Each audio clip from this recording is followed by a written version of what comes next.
Then a plowman said, "Speak to us of work."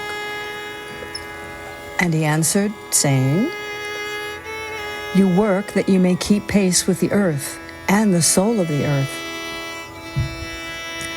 For to be idle is to become a stranger unto the seasons, and to step out of life's procession that marches in majesty and proud submission towards the infinite."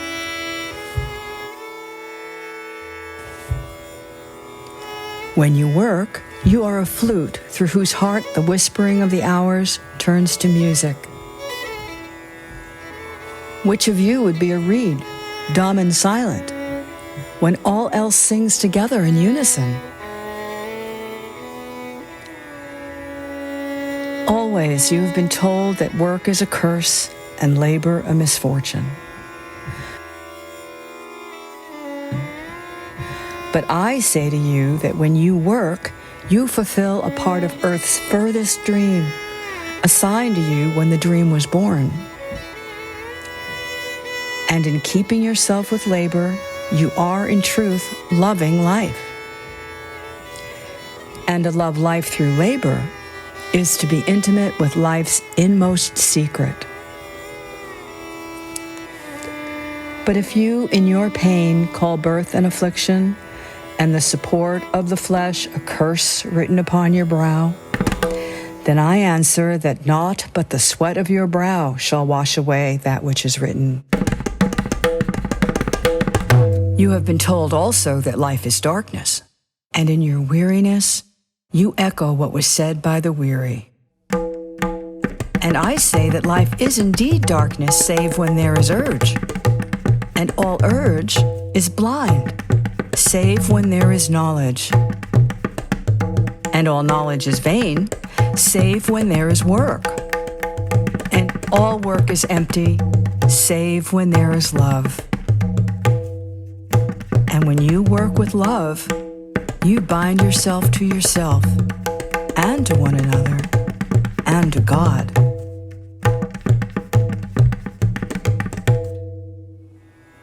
And what is it to work with love?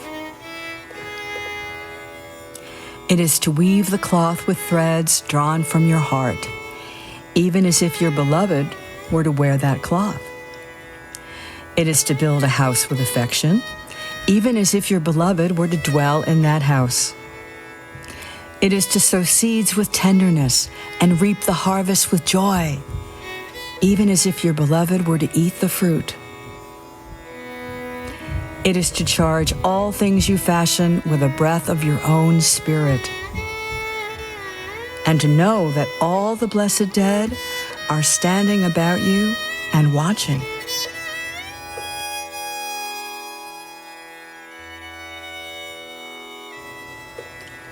Often, I've heard you say, as if speaking in sleep, "He who works in marble and finds the shape of his own soul in the stone is nobler than he who plows the soil. And he who seizes the rainbow to lay it on a cloth in the likeness of man is more than he who makes the sandals for our feet."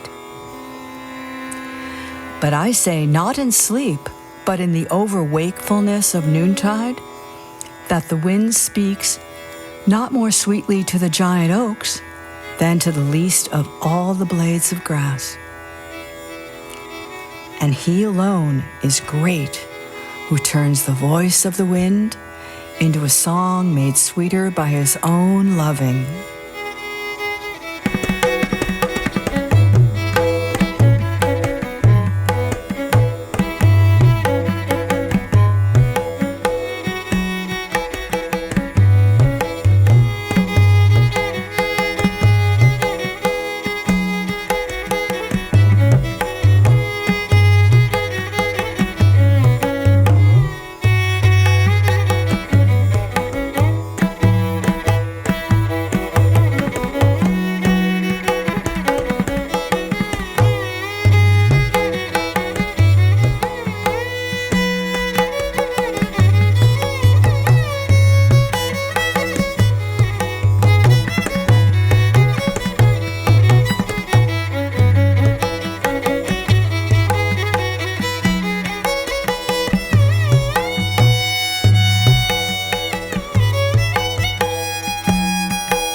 Work is love made visible.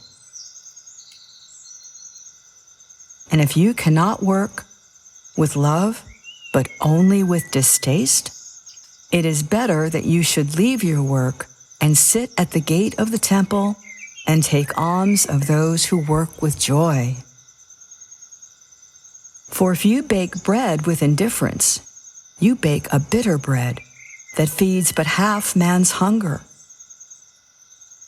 And if you grudge the crushing of the grapes, your grudge distills a poison in the wine.